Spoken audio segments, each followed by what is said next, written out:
नमस्कार दोस्तों। आज मैं आपके लिए RPF constable 11 March second shift का एग्जाम समाप्त हो चुका है। इनमें पूछे गए प्रश्न मिल चुके हैं जो आपका 100% रियल ऑथेंटिक क्वेश्चन है।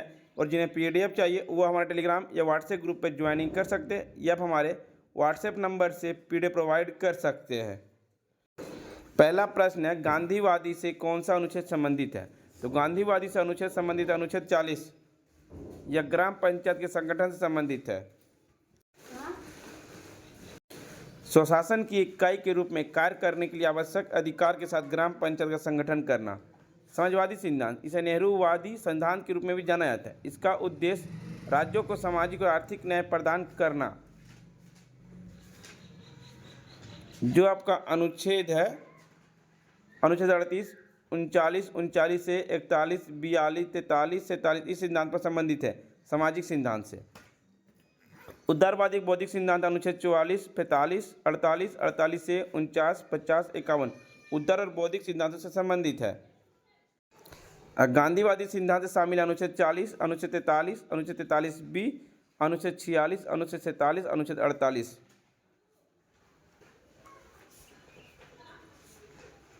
दूसरा प्रश्न है, प्रायद्वीपीय भारत की सबसे ऊंची चोटी कौन सी? अनाईमुड़ी। अनाईमुड़ी भारत के केरल राज्य में स्थित एक पर्वत है। अनाईमुड़ी पश्चिमी घाट दक्षिणी भारत में सबसे ऊंची चोटी है और प्रायद्वीपीय भारत की सबसे ऊंची चोटी भी है, जो 2695 मीटर और 8842 फीट की ऊंचाई पर है। 2679 मीटर 8133 फीट की स्थलकृति प्रमुखता या देवीकुलम तालुक इंडुकू जिले और कोठामंगलम तालुक एर्नाकुलम जिले की सीमा पर स्थित है। अनाईमुड़ी नामक का शाब्दिक अर्थ हाथी का सिर है, जो एक हाथी के सिर पर जैसे पहाड़ की तरह दिखता है। माउंट एवरेस्ट के बाद K2 पृथ्वी पर दूसरा सबसे ऊंचा पर्वत है। कंचनजंगा, जिसे कंचनजंगा भी कहा जाता है, दुनिया की तीसरी सबसे ऊंची पर्वत है। कामेट नंदा देवी उत्तराखंड भारत के गढ़वाल क्षेत्र में दूसरा सबसे ऊंचा पर्वत शिखर है। सतपुड़ा पर्वत दक्षिण का भाग प्रायद्वीपीय भारत के नाम से जाना जाता है। 82.5 डिग्री मानक रेखा कहाँ से गुजरती है? मिर्जापुर से होकर गुजरती है। 82.5 डिग्री मानक रेखा कहाँ से गुजरती है? मिर्जापुर से। भारत का मानक माध्यम रेखा 82.5 डिग्री देशांतर जो उत्तर प्रदेश के मिर्जापुर से होकर गुजरती है, जो पूरे देश के लिए मानक समय माना जाता है। 82.5 डिग्री देशांतर पर वह माध्यमिक रेखा है जिस पर भारतीय मानक समय आधारित है, जो ग्रीनविच माध्यम समय से 5 घंटा 30 मिनट आगे है। भारत के 5 राज्य जिनके माध्यम से भारत के मानक देशांतर रेखा उत्तर प्रदेश, मध्य प्रदेश, छत्तीसगढ़, उड़ीसा और आंध्र प्रदेश से होकर गुजरती है। 1991 के बाद शहरी क्षेत्र में क्या सुधार हुआ? 1991 के बाद शहरी क्षेत्र में आर्थिक सुधार के कारण कई सकारात्मक बदलाव आए, जैसे कि औद्योगिक विकास, दूरसंचार और आईटी क्षेत्र में वृद्धि और शहरी क्षेत्र में श्रमिक उत्पादकता में वृद्धि। सिडबी के अध्यक्ष की नियुक्ति कब किया गया? सिडबी के अध्यक्ष की नियुक्ति 27 जुलाई 2024 को किया गया, जो वर्तमान में श्री मनोज मित्तल है। यह भारत में सूक्ष्म, लघु और माध्यम क्षेत्र के संवर्धन, वित्त पोषण और विकास के लिए प्रमुख विकास वित्तीय संस्था है। इसकी स्थापना 2 अप्रैल 1990 को संसद के अधिनियम के माध्यम से की गई थी। सिडबी का मुख्यालय लखनऊ, उत्तर प्रदेश में और पूरे भारत में इसकी 100 शाखा कार्यालय और 15 क्षेत्रीय कार्यालय है। दीप्ति शर्मा का रैंकिंग क्या? शीर्ष 5 में जगह बनाने वाली दीप्ति शर्मा अब 665 रैंकिंग और वह चौथे स्थान पर चढ़ रही दक्षिण अफ्रीका के मर्जिनो केम से 12 अंक पीछे है।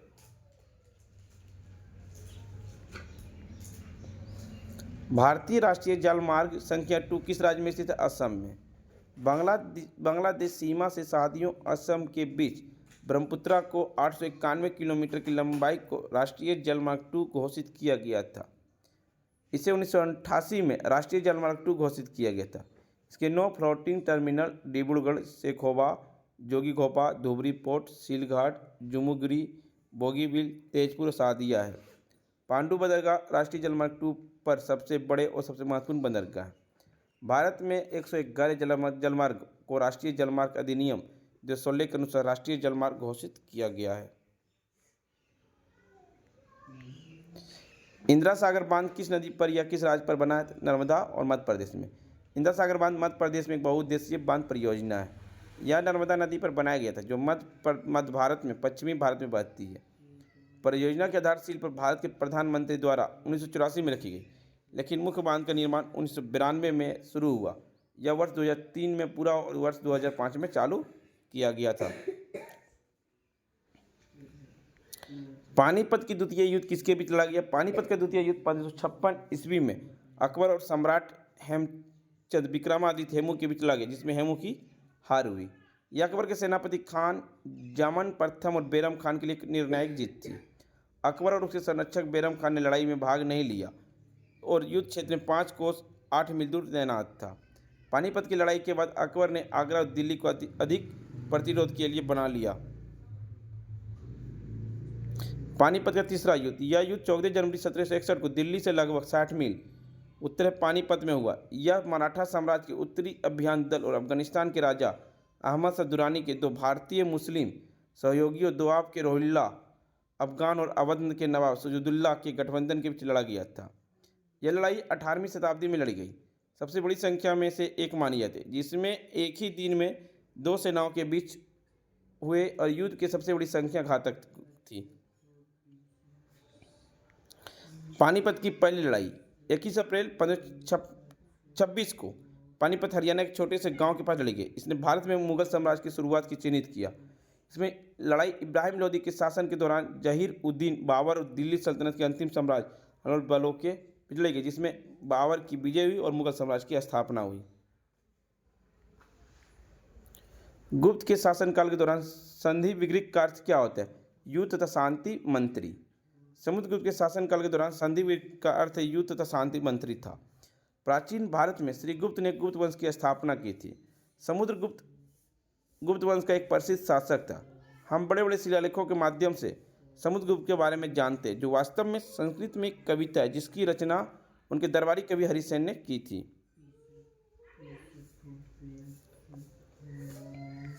यह इलाहाबाद के अशोक स्तंभ पर अंकित किया गया। यह एक विशेष प्रकार का शिलालेख जिसे प्रस्तुत कहा जाता है, जो संस्कृत का शब्द है, जिसका अर्थ है कि स्तुति में कवि ने राजा को प्रशंसक योद्धा के रूप में, युद्ध में विजय प्राप्त करने वाले राजा के रूप में, विद्वान और श्रेष्ठ कवियों के रूप में की। उन्हें देवताओं के सम्मान भी वर्णित किया गया। समुद्रगुप्त के बारे में महत्वपूर्ण तथ्य। वे असली महाराधिराज थे। वे काल के महान संरक्षक थे और कविताओं के प्रति उनके प्रेमियों के लिए उन्हें कविराज की उपाधि दी गई थी। उनके शासनकाल में भारत का स्वर्ण युग कहा जाता था। प्रदेशों को जीतने के बाद समुद्रगुप्त ने अश्वमेध यज्ञ क्रिया करके जश्न मनाया। उन्होंने अश्वमेध के पुनर्स्थापना कर्तव्य की विनती के साथ सिक्के जारी किए। उसकी सैन्य उपलब्धियों के कारण ही समुद्रगुप्त को भारतीय नेपोलियन के रूप में भी सम्मानित किया गया।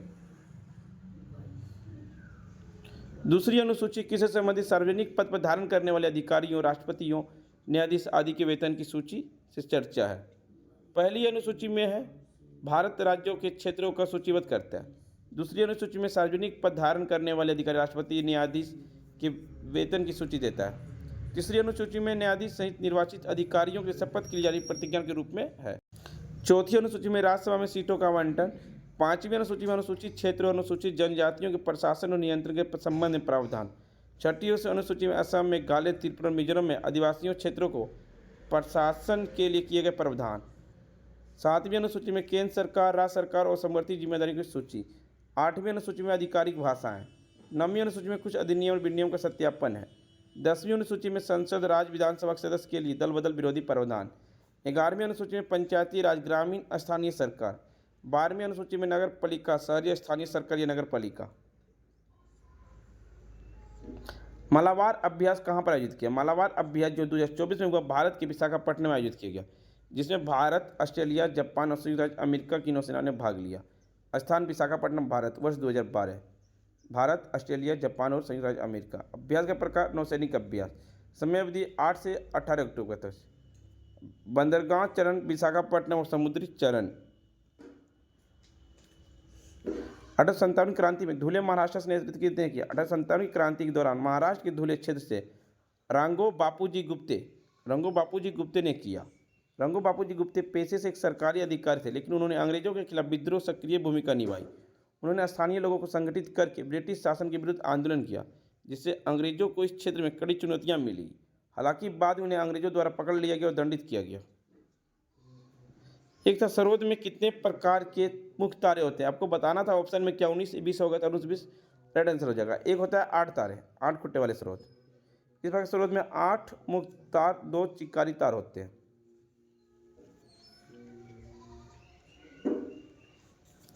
आषाढ़ महीने में छठ पूजा कब मनाई? आषाढ़ महीने की छठ पूजा कृष्ण पक्ष में मनाई जाती है। छठ पूजा हिंदू धर्म का एक महत्वपूर्ण त्यौहार है जो सूर्य देव और उनकी पत्नी उषा को समर्पित है। यह त्यौहार कार्तिक महीने के शुक्ल पक्ष की षष्ठी को मनाया जाता है। आषाढ़ महीने में छठ पूजा का कोई प्रावधान नहीं है।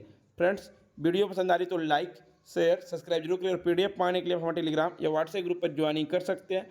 डिस्क्रिप्शन लिंक दे दिया गया फ्रेंड। मिलते हैं फ्रेंड्स नेक्स्ट वीडियो में। जय हिंद, जय भारत।